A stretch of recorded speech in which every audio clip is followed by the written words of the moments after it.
Қызым, далада күшті ойыншықтары бар. Қонақтар келді сен үшін. Маған сюрприздер керек емес. Сладкая женщина деген осы балдар. Мұнаны кім жазған? Сиса деген неге қосып қойғансың? Қазір не туған күнді осылай өткізе ме? Я, Камила соңғы кездері осындай қорқыныш заттарға қызығып жүр. Сен кімсің?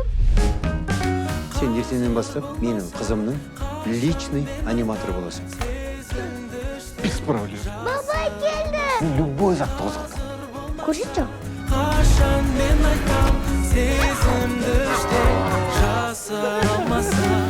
Бабайлар қанатсызда ұшады ғой. Сен сондай өтірік бабайсың ба не?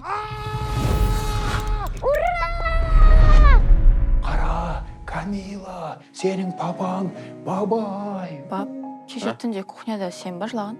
Жоқ, көршілер шығар. Сен де бабай боласың қазір. Браво, қыздар! Мен қызым ғой.